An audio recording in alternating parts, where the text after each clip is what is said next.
Lo primero que hay que notar cuando uno habla de la política internacional es que la posición, si ustedes quieren, objetiva, estructural de la Argentina ha mejorado enormemente en los últimos 10 años.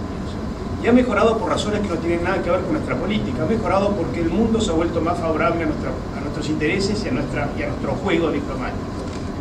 Fundamentalmente en 3 campos. El primero que ustedes conocen es la enorme suba de los precios de los productos que nosotros exportamos. Obviamente, un país al cual los términos de intercambio le mejoran del 40, 30, 40% en un periodo de tiempo, y eso parece sostenible en el tiempo, es un país que tiene más recursos para jugar el juego internacional. El segundo tema importante es que hay una cierta retracción de los países más importantes. Digamos, si uno miraba a la Argentina en la década del 70 o del 80, los Estados Unidos y Europa tenían un peso muy importante.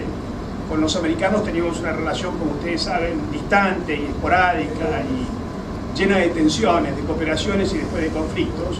Con los europeos siempre tuvimos un gran conflicto que fue el tema agropecuario. Desde 1950 que los europeos abandonaron la compra de productos argentinos gradualmente y se transformaron en un competidor en términos de exportación de subsidios y de excedentes, y además en un país que rechazaba plenamente todo lo que fuera liberalizar el comercio internacional de granos y de productos agropecuarios. Entonces, primero los términos de intercambio. Segundo, el hecho de que los países que han sido los más importantes en los últimos 60 años se retraen por diferentes razones del escenario internacional. Hoy en día a los Estados Unidos no le importa demasiado lo que pasa en otros países, salvo los países en América Latina que están en su periferia inmediata. Le importa México, le importa Cuba, las dificultades que eso conlleva, le importa Centroamérica, y el resto les importa muy poco. Les importa que sus empresas no sean expoliadas, que no haya expropiaciones que irrumpan sorpresivamente, pero fuera de eso los gobiernos y los países tienen un margen de acción, un margen de libertad que nunca tuvieron en el pasado.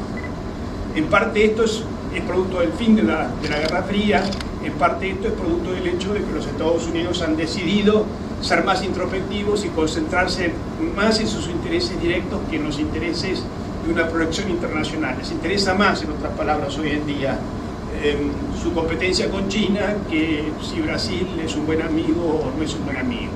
Este segundo aspecto crea un margen de maniobra, un margen de libertad para la política exterior que no existía en el pasado. El tercer tema favorable para Argentina es que el vecindario ha mejorado. Hemos pasado de vivir en la Villa 31 a vivir en San Cristóbal, en términos comparativos. Estamos en un mejor vecindario que antes. Los países que nos rodean crecen, son más prósperos, ellos mismos tienen más juego diplomático del que tenían antes. Entonces, por 3 razones: por los precios de los commodities, por la retracción de los antiguos jugadores principales y el mayor margen de maniobra que esto representa, y finalmente por el hecho de que el vecindario se ha enriquecido y ha ganado margen de maniobra, Argentina tiene una política exterior, o podría tener una política exterior mucho más flexible, mucho más dinámica, mucho más importante que la que tuvo en el pasado. Si miramos la situación práctica de la política exterior argentina es una mezcla de catástrofe e impericia. Digamos, la oportunidad es extraordinaria, la realidad es pobrísima. Hacemos una pregunta ahora con respecto a los temas principales de nuestra política exterior. Vamos a ver que prácticamente no hemos avanzado en ninguno de los temas previstos que estaban en difícil situación en el 2003. Es cierto que el gobierno Kirchner recibe una agenda muy complicada. País en default, el flujo del país en default, las relaciones comerciales en estado muy difícil, expropiación de empresas extranjeras, controles de precios, especificación de deudas en dólares. La administración Kirchner, los últimos 12 años, recibieron un país que en términos internacionales estaba aislado y en una situación de práctica default en prácticamente todos los campos de la actividad internacional. Lo interesante de esto es que se recibió un país en default en el año 2003 y hoy en el año 2013 seguimos en default. En otras palabras, veamos ahora la película. El mundo mejoró para Argentina. El gobierno actual recibió una herencia muy complicada, muy difícil, que prometió normalizar. En la práctica, la situación ha sido que el default se mantiene, Argentina no tiene acceso al crédito, como ustedes saben. Creo que ustedes son conscientes, por lo menos los economistas que están acá, la tasa de riesgo que paga Argentina está en el orden del 14-15%. La prima de riesgo país está en el orden del 15%, para los Estados Unidos es, en los plazos equivalentes, entre el 2 y el 3%, para Brasil es el 4%, para nosotros es el 15%. Por lo tanto, cuando se dice que tenemos poca deuda, es mentira. Tenemos poca deuda para un país normal, pero tenemos muchísima deuda para un país manejado normalmente. Si no, la tasa de interés en riesgo país no sería el 15%, sería el 4% o el 5%. Ahora, dentro de este capítulo hay varios subcapítulos. El primer subcapítulo es el del Club de París. Una de las negociaciones más fáciles que existen en las finanzas internacionales es renegociar el Club de París. Yo tuve la oportunidad profesionalmente, durante mi carrera profesional, de hacerlo 2 veces, contratado por países. Es relativamente fácil porque los países están muy interesados en renegociar las deudas y reabrir el crédito a la exportación, reabrir el crédito de proveedores, que es lo que hacen. Argentina no solamente no ha reabierto el crédito de exportación en los últimos 10 años, sino que ha permitido un proceso de deterioro muy grave, que es el siguiente. Cuando se deja de pagar las agencias de exportación, al Exim Bank en los Estados Unidos, al COFACE en Francia, al Exim Bank de Japón en Japón, uno deja de pagar las instituciones que están ligadas al gobierno, que son instrumentos de promoción del crédito de la exportación de los gobiernos. Inicialmente esa deuda impaga está en el Exim Bank. Hay un tipo en el Exim Bank, el presidente, que a fin de año dice: qué barbaridad, los argentinos nos deben 400 millones, y no lo refinancian, no lo renegocian, no vienen acá a hablar con nosotros. El problema que tenemos con el Club de París es que esas deudas que estaban en las agencias de exportación han pasado a los tesoros y ahora se discuten en los parlamentos. Todos los años el Parlamento alemán, o el Parlamento francés, o el Congreso americano, cuando discute su presupuesto, el secretario de Finanzas tiene que decir: acá hay una pequeña línea de 250 millones que nos debe Argentina. Politizamos a un grado mayor el problema del que teníamos originalmente. Originalmente era un problema de banqueros, ahora es un problema de países, que incluye a parlamentos. Como ustedes saben, la razón para no negociar con el Club de París es que se pretende no aceptar la llamada luz verde del Fondo Monetario, que es un mecanismo tradicional, que no es nada más que decir, y las razones que no se explican, que realmente las quiero aclarar cuáles son. En el Club de París, por ejemplo, en el caso de Bolivia, que yo me ocupé en el año 85, 86, ¿quién estaba en el Club de París? Bueno, está el Exim Bank, está el COFACE, está el Hermes de Alemania, pero además están los israelíes que han exportado, están los portugueses que han exportado y están los coreanos. El americano y el francés y el alemán tienen un agregado cultural, económico en Bolivia, que cada 6 meses manda un informe a Casa Matriz, a la Cancillería, y dice: mirá, la economía de Bolivia está así o asá.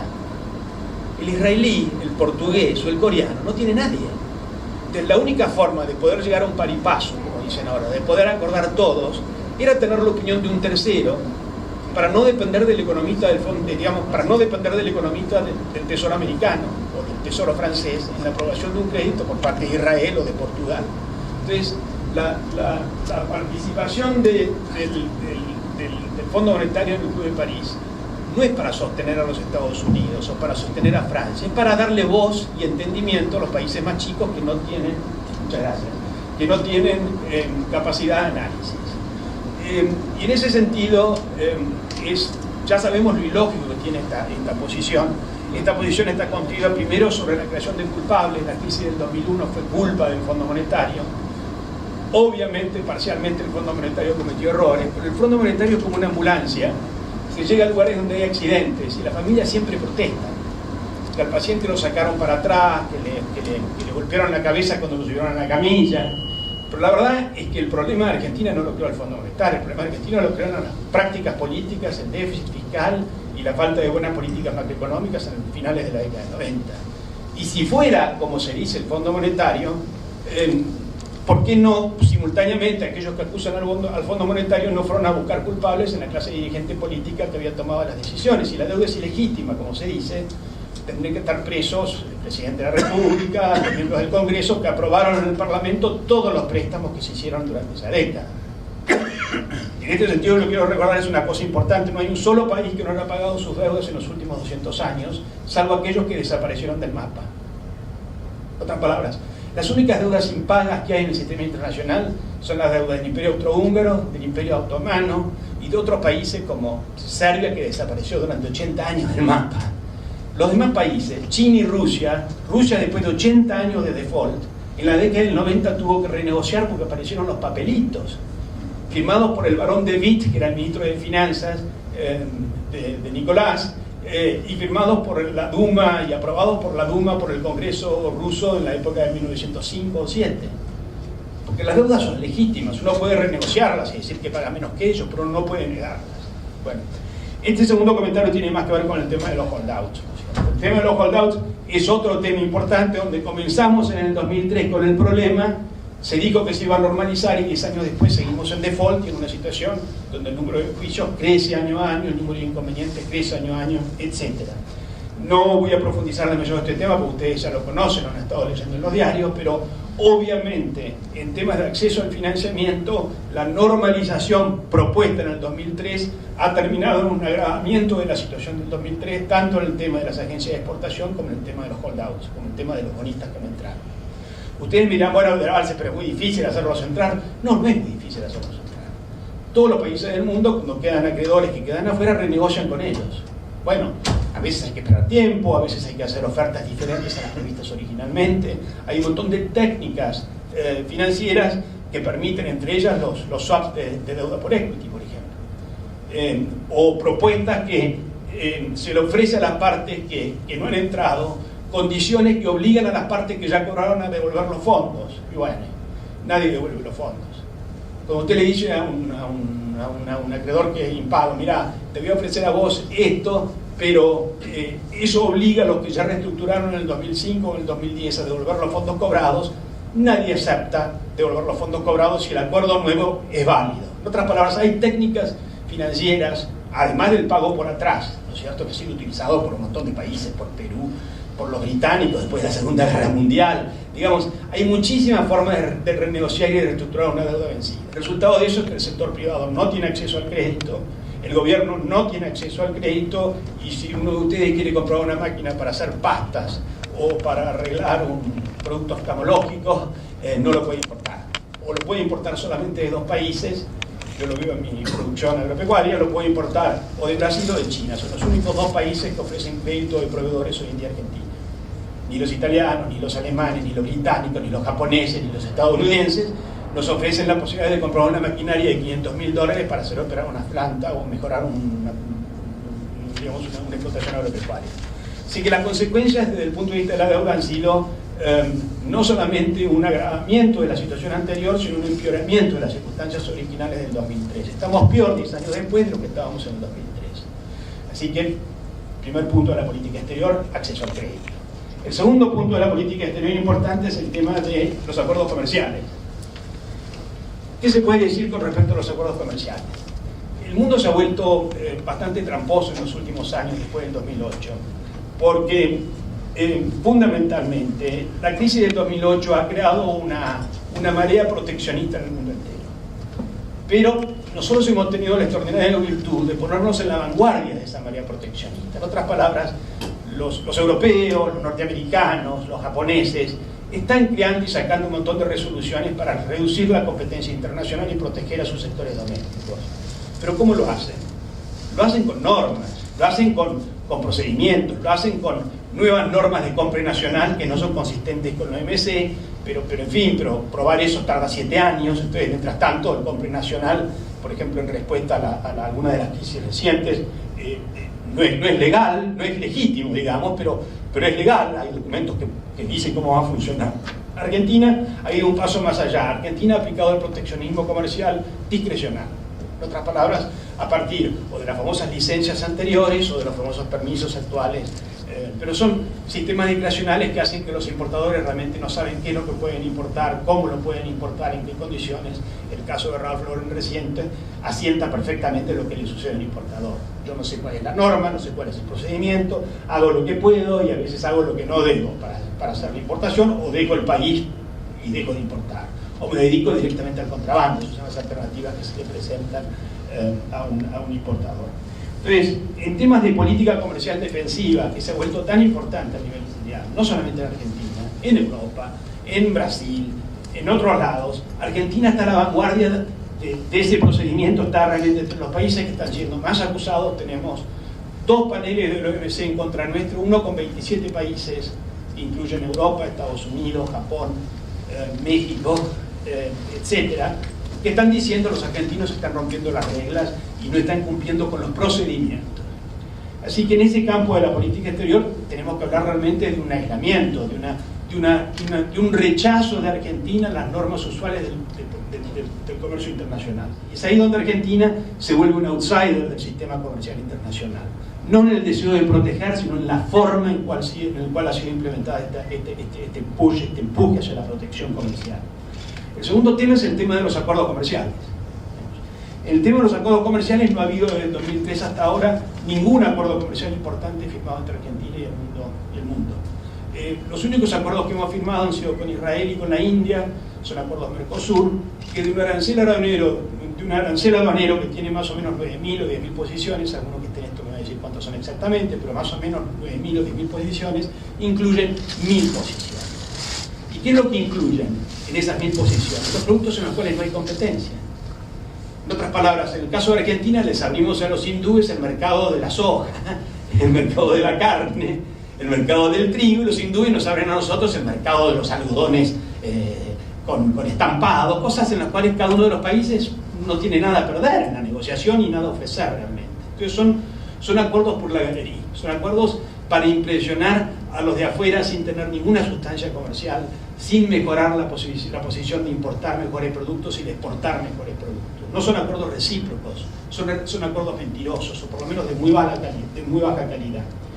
Con respecto al acuerdo con la Unión Europea, que estaba en plena negociación cuando llegó el gobierno Kirchner en el 2003, los europeos han sido muy difíciles por el tema agropecuario. Los europeos quieren que nosotros abramos nuestro mercado industrial y a cambio de eso nos dicen que mandan la negociación de la agricultura a la OMC a Doha. Bueno, es un acuerdo fantástico.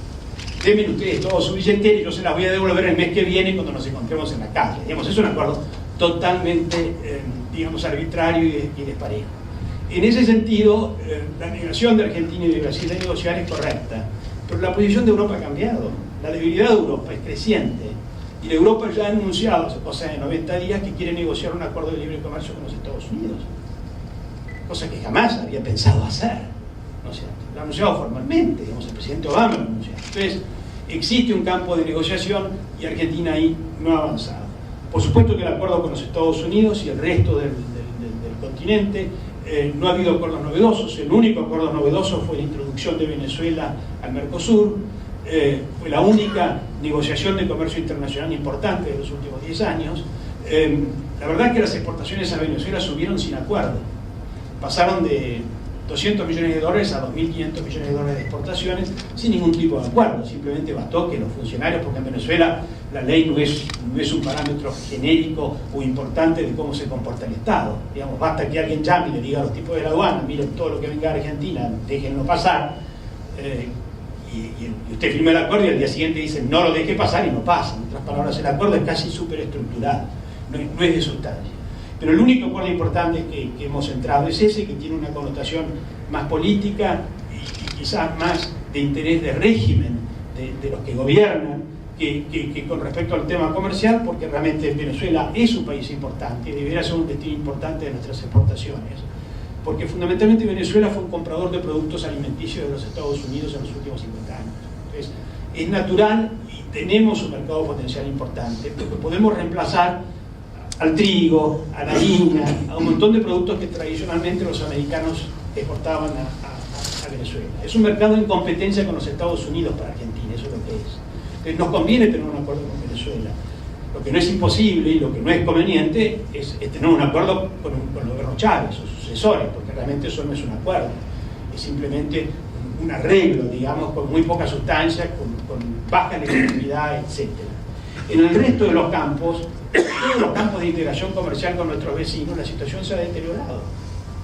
Digamos, con el Uruguay, ustedes ya saben todos los problemas que tenemos comerciales, porque salen cada 15 días en los diarios. Con Paraguay, bueno, ni que hablar, digamos. Con Chile, los productos agrícolas que nosotros hubiéramos querido introducir en Chile, que son siempre el gran problema de Argentina, es cómo introducir productos agrícolas a Chile, no se ha avanzado un ápice en eso. Nada. No se ha negociado nada. El sector agropecuario chileno sigue tan protegido como estaba hace 20 años. El trigo vale el doble en Chile que en Argentina. Digamos. Ustedes me dirán, bueno, está bien. Bueno, pero si uno va a negociar es porque uno va a dar algo para recibir algo. Uno va a conseguir una concesión del otro lado y a cambio de eso uno va a dar algo. No se ha avanzado absolutamente nada en concesiones bilaterales, regionales. El comercio con Brasil está cada vez más concentrado en muy pocos productos. Industria del automóvil, algunos productos alimenticios que ya estaban en las góndolas brasileñas en los últimos 20 años, son los que mantienen el comercio bilateral, no hay nuevos productos. Ahora, si uno mira el patrón comercial de Argentina, el patrón comercial uno hubiera pensado que en los últimos 10 años, con mejores precios, con un vecindario mucho más interesante y con mayores compradores, y con un mundo en el cual nuestros competidores tienen menos fuerza para competir porque están más interesados en lo propio, nosotros hubiéramos podido diversificar nuestras exportaciones. ¿No? Ha pasado justamente lo opuesto. Nuestras exportaciones están más concentradas este año de lo que estaban en el año 2002 o 2003. En otras palabras, el objetivo fundamental es aumentar las exportaciones y además, en la medida de lo posible, diversificarlas. Bueno, ha pasado lo opuesto. Hemos aumentado las exportaciones fundamentalmente por un efecto precios. Hay un efecto volumen también, pero en la soja, en 6 o 7 productos y en la industria del automóvil. Y en el resto se ha estrujado la capacidad de nuestra industria o de nuestro sector agropecuario para diversificar su producción. Se ha reducido en los últimos 10 años.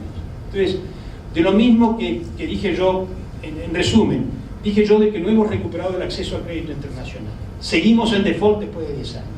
En el campo comercial no hemos podido hacer acuerdos comerciales, estamos en peleas permanentes de guerrilla con un montón de países por la forma que aplicamos las normas, que sería mucho más fácil aplicarlas dentro de las reglas, simplemente respetando las formas como hacen los demás, metiendo la mula pero de una forma aceptable, rigurosa, no discrecional, etc. Y tercero, con respecto a los países vecinos en temas comerciales, en ningún caso hay nuevos productos argentinos significativos, salvo en el caso de Venezuela, en el cual estamos exportando productos que antes exportaban los Estados Unidos. Hemos sustituido la maquinaria agrícola, los productos lácteos, que antes exportaban todos los americanos. Simplemente la orden del gobierno Chávez a la aduana fue, mira, che, esos sachets de leche que venían de los Estados Unidos ahora vienen de Argentina. Eso es lo que pasó. Lo cual no digo que esté mal, pero obviamente no tiene mucho sustento por la forma en que ha sido hecha. Ahora vamos al tercer tema. He hablado del crédito y he hablado del comercio. El tercer tema es el aparato diplomático, la calidad y el funcionamiento del aparato diplomático. Con respecto a este tema ha habido atrasos muy grandes. La diplomacia en Argentina había sido capaz en los últimos 60 años de mantener ciertas pautas de profesionalismo.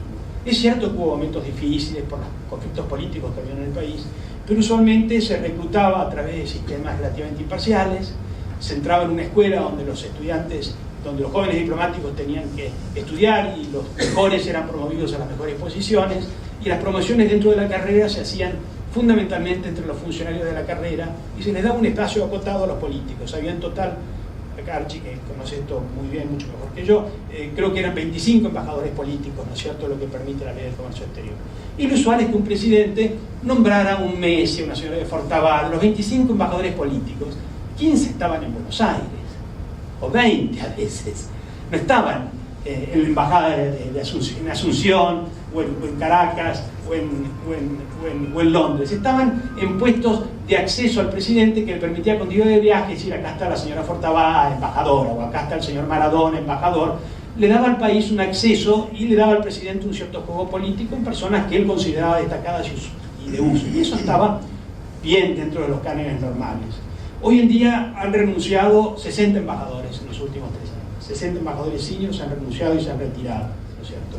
El sistema de promoción y la selección de profesores fue gradualmente reemplazada, este año ya se terminó. La independencia, usualmente en la escuela diplomática había profesores desarrollistas, profesores liberales, profesores ortodoxos en economía, en temas de política internacional estaban los que eran más pro-norteamericanos, los que eran menos pro. Había un mix, en otras palabras, y siempre se buscó que la calidad fuera muy buena. Ese mix ha desaparecido. Pero lo que estamos viendo en la justicia, y que todo nos sorprende tanto, también en otra escala, seguramente menos peligrosa, seguramente con consecuencias en el corto plazo menos dramáticas, está pasando en la diplomacia. El resultado de esto, de la politización del nombramiento de embajadores políticos en prácticamente todas las embajadas importantes. Si ustedes piensen en París, el embajador Aldo Ferrer, que ha renunciado, en Londres Alicia Castro, en Washington la compañera de Kicillof. Digamos, uno va por la lista y uno va a ver que prácticamente 30 embajadas importantes, 25 o 26, están en manos de figuras de la política que no son muy prestigiosas. Estamos hablando de un público menor, de un público sin capacidades, sin prestigio, etcétera, que está ocupando la estructura diplomática y como resultado de eso desmoralizando el espíritu de una de las pocas instituciones que tuvimos en el Estado, junto con los militares y quizás en parte del Banco Central, donde había una estructura de funcionarios de largo plazo que eran reclutados, que eran promovidos por el mérito, etc.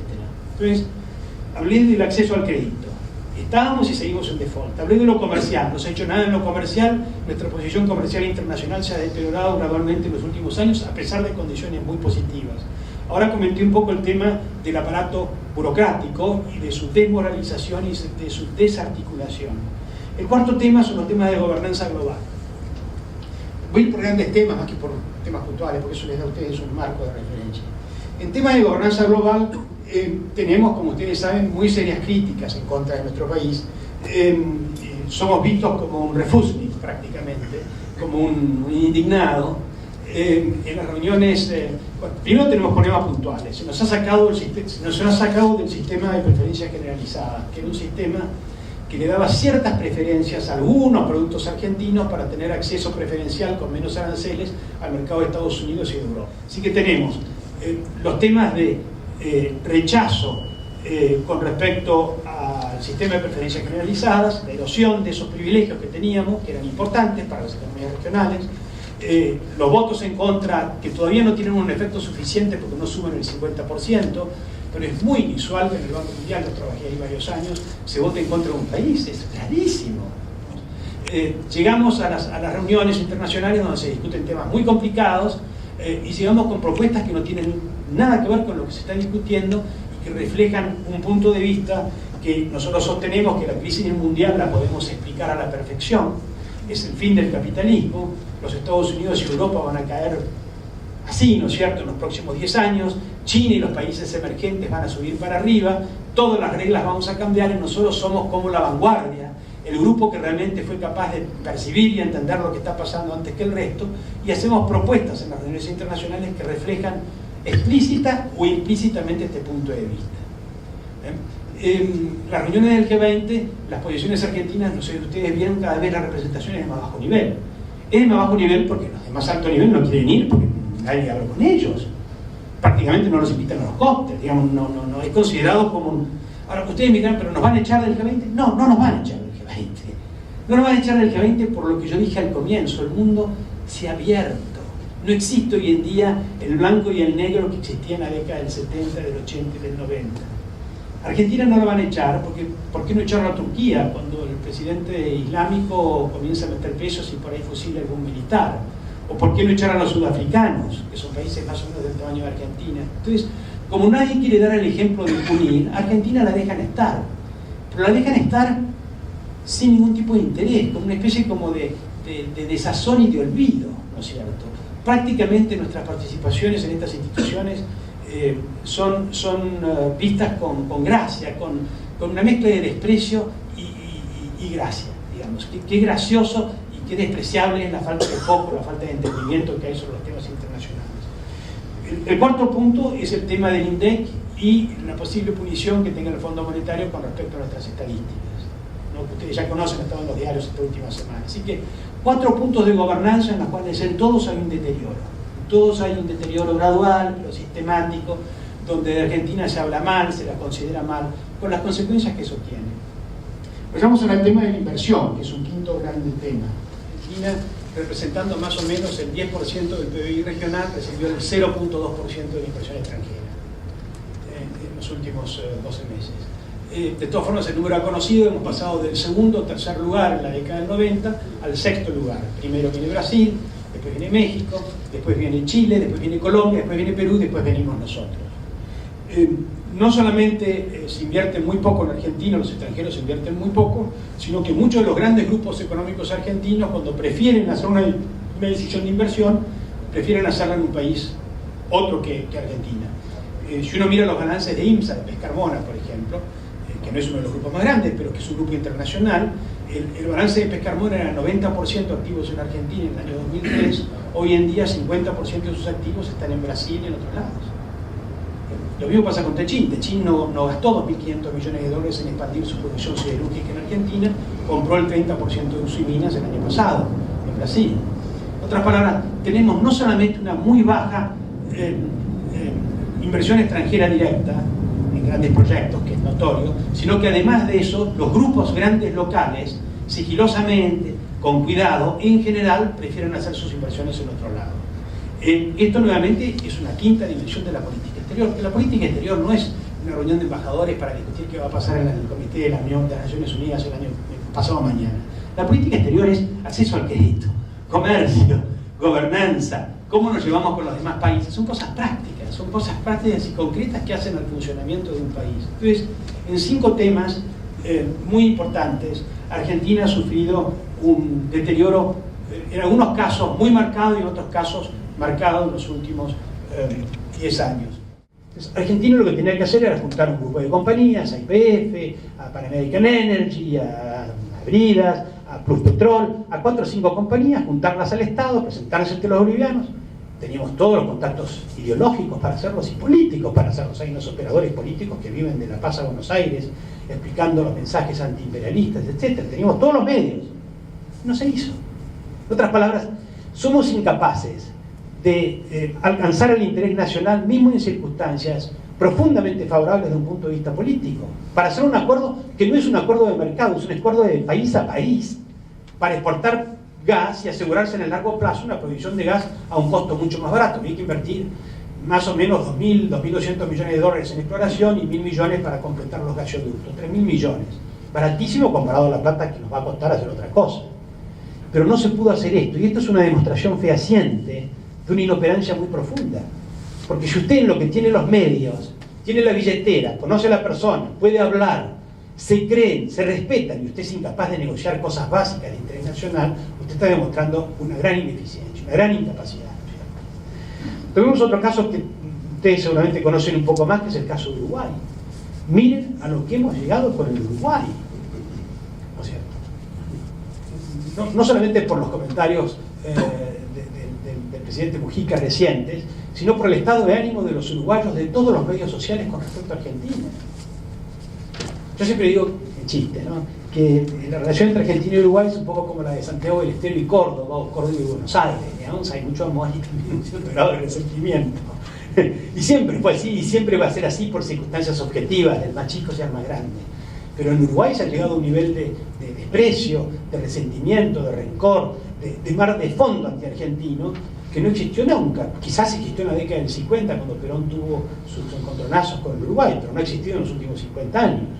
Y con Uruguay tenemos 3 o 4 temas importantes, ninguno de los cuales ha sido resuelto. Primero, el tema del puente, que ustedes ya conocen, no voy a profundizar, que fue un desmanejo total. La política exterior, que es monopolio del gobierno nacional, fue manejada por un Estado provincial, y más que eso, por una ciudad municipal. Se priorizaron los intereses municipales sobre los intereses de la nación, correspondiendo a la nación el manejo de la política exterior por razones puramente políticas espurias de corto plazo, de política interna de acumulación de poder. Pero fuera de eso, los otros grandes temas con Uruguay, ¿cuáles son? Bueno, el dragado del río Uruguay. Los uruguayos quieren entrar y salir, quieren que nosotros draguemos y pongamos una buena parte de la plata. Después, la competencia entre el puerto de Montevideo y el puerto de Buenos Aires, que es un viejísimo tema que viene de la época del general Elías y los españoles en Montevideo. ¿En qué puerto se hace el contrabando en aquella época de la historia? Desde esa época que los dos puertos se pelean. Finalmente, un poco la energía. Uruguay no tiene energía, está explorando ahora offshore para buscar energía, como lo está haciendo Brasil, ya con éxito Brasil. Uruguay lo está haciendo, pero no tiene energía. Entonces siempre han querido que Argentina les construya una planta nuclear, o Argentina les exporte gas cuando nos sobraba gas, y eso nunca lo hemos podido hacer en los últimos 10 años. Fuera de eso, hay una larga lista de conflictos comerciales, que pasan por las bicicletas uruguayas, que no dejamos entrar, por un montón de pequeños productos, que son cada uno 10 millones de dólares de exportación por año, y finalmente el gran tema, que es el tema del control del dólar y los viajes de los argentinos en el verano al Uruguay. Yo tuve la oportunidad de estar en una reunión así acá en Buenos Aires, que vino el intendente de Maldonado, y le pregunté cuántas camas tiene Maldonado, cuántas como que tiene en términos de turismo, ¿no? ¿Y cuántas tenía antes? Y me dijo, mira, hace 20 años eran 50.000, hoy en día son 420.000. En otras palabras, los uruguayos tienen, nada más que en el distrito de Maldonado, en la Intendencia de Maldonado, 420.000 camas a llenar durante el verano para hacer su negocio, ¿no? Entonces, claro, ahí tienen un problema muy grande. Ahora, todos estos temas han llevado a que dos países que son la misma nación, dos estados diferentes pero la misma nación, se lleven mal, no se quieran, haya sentimientos encontrados y los pobres uruguayos están, por supuesto, atrapados en sus propios jugos. De nosotros no se pueden escapar, por más que digan todo el tiempo que llegan los europeos, llegan los brasileños. Todo eso es un poco, es cierto, pero es todo un poco retórico. Llegan 5 brasileños y 5.000 argentinos. Entonces, sin embargo, Uruguay, que es un país que naturalmente debería ser nuestro aliado, nuestro sostén, nuestro apoyo permanente, es un país que hoy en día nos trata con animosidad permanente, profunda, molesta. Pasemos a otros temas, la relación con China, que es un tema ya grande. A China, 90% de lo que exportamos es soja o productos derivados de la soja. 90%. Es así en el año 2003 y es así ahora. Sigue igual. Los chinos quieren hacer inversiones acá, como las quieren hacer en Perú, en Brasil, en Chile. Quieren invertir en materias primas, en provisionamiento. Los chinos fundamentalmente, ¿qué quieren en nosotros? Quieren poder exportar sus manufacturas sin restricciones, cosa que a nosotros no siempre nos conviene porque son mucho más baratas y porque hacen quebrar a nuestro sector industrial. Y segundo, quieren poder hacer grandes inversiones en materias primas, en cobre, en petróleo, etcétera, para proveerse parcialmente desde Sudamérica, como están haciendo en África, y no depender tanto de sus fuentes de origen más tradicional, que es el Medio Oriente para el petróleo. Una de las cosas importantes para entender de China, los Estados Unidos están cada vez importando menos energía y seguramente de acá a 10 años van a ser no un exportador, pero un importador neto muy pequeño, y van a importar de México, de Brasil, quizás de Argentina, si somos capaces de desarrollar el gas de esquisto y el petróleo de esquisto, quizás. Los chinos, todas las predicciones muestran que en el año 2050 importan 60% de su petróleo y del gas. Entonces, es un gigante económico con pies de arcilla en términos de materias primas. Es una Gran Bretaña en ese sentido del siglo XIX, un país que va a tener seguramente, si continúa como va, y es probable que continúe, una gran prosperidad, una gran clase media, pero que va a depender muy fuertemente, estructuralmente del mundo para la importación de los productos de materias primas. Y por lo tanto, no quiere depender enteramente de Kuwait, de Arabia Saudita y de Irán, quiere tener petróleo argentino, o de Angola, o de Perú, o de Venezuela, etc. Entonces, uno se hubiera imaginado que en los últimos 10 años un gobierno serio hubiera desarrollado una estrategia china con una visión de cómo es este problema, a partir de entender cómo es el problema, para establecerse y posicionarse para estar ahí los próximos 30 años con beneficios. Y eso significaba negociar con ellos acuerdos comerciales, negociar con ellos, porque además el gobierno trata a China como si fueran las compañías chinas 30 compañías diferentes, como si fueran Odol, Colgate, Palmolive y IBM. Y en realidad las compañías chinas grandes que llegan acá son todas estatales, las maneja un mismo comité central, tienen diferentes funcionarios, pero hay una estructura central que maneja las compañías chinas, un Sinopec, un NOC, un China Petroleum, un China Construction Bank, como el que ha venido ahora. Son instituciones que están manejadas centralmente desde el Partido Comunista. Entonces, cada vez que hay una negociación entre nosotros, entre una compañía argentina, un grupo argentino y China, hay una simetría de negociación muy grande, gigantesca. Porque del otro lado hay alguien que no solamente es mucho más grande, sino que es parte de un network, de una red de poder muchísimo más grande que la nuestra. Pero lo primero que había que hacer era organizarse, era saber negociar con los chinos, era organizar los medios para que las compañías argentinas que negocian con los chinos supieran cómo negocian las compañías, tuvieran acceso a los contratos. O sea, ¿cómo negoció Sinopec esto en Angola? Acá está el contrato. ¿Cómo lo negoció en Perú? Acá está el contrato. ¿Cómo lo negoció en Venezuela? Entonces me aparece el negociador de Sinopec, usted concedió esto, usted concedió aquello. Tenemos tener una visión del conjunto para poder negociar con efectividad, porque la otra parte es mucho más grande y mucho más organizada que nosotros. Nada de eso se ha hecho. Es todo, amateur, es todo sin sistema, sin planeamiento. Yo propuse hace unos años en un artículo la creación de un instituto China-Argentina que pudiera acumular desde el punto de vista argentino toda la información con respecto a las negociaciones con las compañías chinas. En un lugar donde hay 10 académicos que juntan los contratos que firma Sinopec o que firma NOC o que firma China Chemicals con otros lugares que supiera lo que hacen, como han negociado, de forma que cuando hay un argentino, una empresa argentina, digo, bueno, dame una mano, decime qué es lo que esta gente hace, cómo negocia, qué contratos hacen, ¿no? Entonces, con China el problema que tenemos es que tenemos una gran oportunidad, pero no nos hemos organizado para sacarle el jugo. No tenemos una organización de reflexión, de conocimiento y burocrática que nos permita, en esa negociación futura, poder en cada negociación hacer una negociación conveniente para nuestros intereses. Y eso crea una gran debilidad. La simetría de tamaño y de organización crea una gran debilidad. Lo más probable es que muchos de los contratos que se hagan con los chinos sean muy flojos. Y es lo que quieren los chinos. Además, si nosotros estuviéramos en la posición de ellos, querríamos lo mismo. Querríamos que la otra parte no esté organizada, no sepa lo que estamos haciendo, y en cada negociación bilateral después cumplir contrato, ¿cierto? Bueno, así que en China ya no se trata de un problema de maltrato, se trata de un problema de falta de organización. Bueno, con los Estados Unidos y con Europa. Con Europa el problema es bastante grave porque la mayor parte de los problemas crediticios que tenemos, tanto el Club de París como los holdouts, una parte importante son inversores europeos. Y de las compañías, no hablé del CIADI, cuando hablé de las compañías de inversión extranjera, me olvidé de hablar del CIADI. Nosotros teníamos 50 casos posteriores a la crisis del 2001-2003 de disputas, no sé si eran 48 o 51, más o menos 50 casos de disputas por haber controlado los precios, especificado deudas, rompido, haber ejercido derechos que no teníamos, haber roto contratos, etc. De esas más o menos 25 se han resuelto por negociaciones bilaterales. A Telefónica, bueno, está bien, no ajuste sus precios de telefonía fija, pero le doy una extensión en los celulares, cobre lo que quiere, y bueno, Telefónica se tapa los ojos y retira la propuesta, la protesta o el litigio adversario. Ese tipo de negociaciones sucedieron y está bien, son soluciones prácticas a un problema real. Pero quedan 20-25 casos, de los cuales ya se han perdido varios. Son esos casos perdidos americanos que generan la animosidad del Tesoro americano y del Departamento de Estado en las votaciones del BID y del Banco Mundial. Ese es el origen. Digo esto porque me había olvidado de hacer este comentario, porque es otro frente de batalla donde ha habido algunas mejoras del 2003 ahora. En vez de 50 casos quedan 25, pero quedan 25 casos sin resolver. Argentina tiene 25 casos, 10 años después del año 2002, sin resolver, de disputas con grandes compañías internacionales, que de acuerdo a las estimaciones suman entre 20 y 40 mil millones de dólares. Se negociarán por un monto mucho menor si se pueden negociar, pero hay que tener la voluntad de hacerlo, la capacidad, la organización, etc.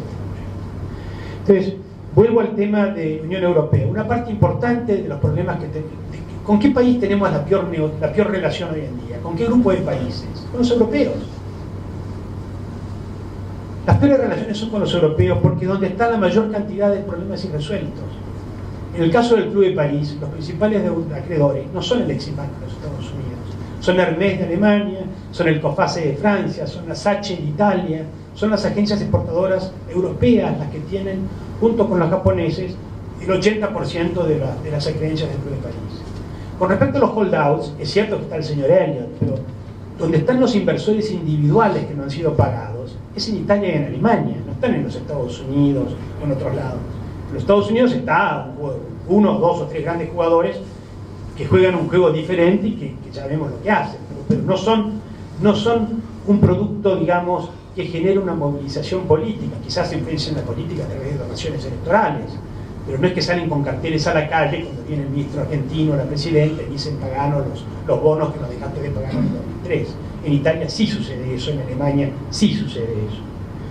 Entonces, con Europa, como la negociación bilateral Unión Europea-Mercosur se planchó, se dejó de lado, también tenemos una posición en la cual realmente hay una distancia muy grande, además de los conflictos bilaterales graves que han sucedido en los últimos meses, como el de Repsol, ustedes conocen, ¿no es cierto?, con España, que seguramente de los países europeos es aquel con el cual tenemos la relación más íntima, ¿no es cierto? Y con los italianos, bueno, tenemos el problema de los 5.000 o 6.000 jubilados italianos, algunos dicen que son más, otros dicen que son menos porque se vendieron muchas de las acreencias, pero tenemos ese problema que repercute, van a la puerta del Parlamento, agitan las cacerolas, qué sé yo, todo el tiempo cuando llega un funcionario argentino. Entonces, nuestra peor situación de negociación, la donde tenemos más problemas puntuales a arreglar, es con Europa. La segunda, obviamente, es con los países vecinos. Me olvidé de mencionar el caso de Paraguay. Nos hemos peleado con todos nuestros vecinos, con nuestros aliados naturales, con los países con los cuales naturalmente nosotros tenemos de ser generosos, positivos, pedirles cosas a cambio de darles cosas que para nosotros son pequeñas. Miren lo que hicimos en el caso de Paraguay. En el caso de Paraguay, bloqueamos el sistema político paraguayo y expulsamos temporariamente a Paraguay del Mercosur, creando un resentimiento en la población que no hace diferencia si este es bueno o aquel es malo, porque en Paraguay casi todos los presidentes son malos a muy malos, ¿no? No es que haya un grupo de niños perfectos y después los malos, digamos. Es un país donde es casi más un territorio que un estado, digamos. Pero a pesar de eso fuimos capaces de embarrar la cancha al punto de producir animosidad a nivel de la población, cosa que no habíamos producido. Argentina tiene, no sé, 600, 700 mil paraguayos trabajando, ¿no es cierto? De los 7 millones, 10% de la población de Paraguay o más quizás vive en Argentina. Entonces, me había olvidado de Paraguay. Entonces, no quiero seguir más porque va a ser muy largo y ya comenzamos y en todo caso ustedes van a querer hacer algunos comentarios. Yo podría seguir, podría hablar de la relación con México, el acuerdo automotor, podría hablar de la relación con Brasil, todos los problemas que hay, podría hablar de los problemas que tenemos con Perú. Digamos, el universo está lleno de problemas. ¿Y qué es lo que está detrás de estos problemas? Una gran incapacidad, una priorización de la política doméstica sobre la política internacional. Lo único que cuenta, la explicación es el caso del Uruguay o de Paraguay. Uno mira ahí lo que sucedió y uno puede ver lo que pasa en otros lados. Como se prioriza y se le da más importancia al efecto político doméstico que a las consecuencias internacionales de las decisiones, se envilece la política internacional porque en realidad es un instrumento de la política doméstica. Entonces no importa quedar mal con el Uruguay si quedamos bien con Gualeguaychú. No importa quedar mal con el Paraguay si quedamos bien con un sector de izquierda en Argentina que piensa que el presidente Lugo es un santo. No digo sexualmente, en otros campos. Digamos, entonces, esa prioridad a la política interna sobre cualquier otra consideración es una enfermedad. En política internacional es una enfermedad porque realmente en las relaciones internacionales se tarda mucho en construir, se tarda mucho en desarrollar la confianza y se tarda mucho en recuperarla cuando se ha perdido. Así que no me voy a ocupar ahora de hablar de lo que hay que hacer, pero de lo que he hablado ustedes se dan rápidamente cuenta de lo que hay que hacer. No es muy difícil que ustedes en su imaginación y en sus conocimientos digan, mira, de la Balsa habló de 6 cosas, bueno, ¿qué es lo que hay que hacer? Componer las 6 cosas, ¿no es cierto? Y sí, tendríamos que estar un rato largo para hablar de cada una de estas cosas y discutirla entre nosotros para ver cómo la componemos, pero son 6 cosas que hay grandes en la política internacional que hay que arreglar, que son el acceso al crédito, que son el problema de las inversiones, que son el problema de la gobernanza, que son el problema de los acuerdos comerciales y el patrón comercial, que son el problema del desprestigio que tenemos y de todos los problemas bilaterales. Bueno, ese es el escenario de nuestra política internacional y el deterioro de nuestro aparato burocrático diplomático. Estos son en esencia los problemas que tenemos que resolver. No son de una resolución tan complicada como otros problemas. Digamos, es mucho más fácil arreglar lo internacional que arreglar el tema de la justicia. Es de otra profundidad el tema, porque después todos los países quieren tratar con nosotros. A nosotros nos va bien, nos va mal, pero nos debe ir bien en la internacional. Están todas las circunstancias dadas para que nos vaya bien. La gente quiere comprar nuestros productos, quieren que nosotros tengamos una voz racional. Imagínense, cierren los ojos por un momento y imagínense que tuviéramos políticas como Chile. Nada más, no pidamos más.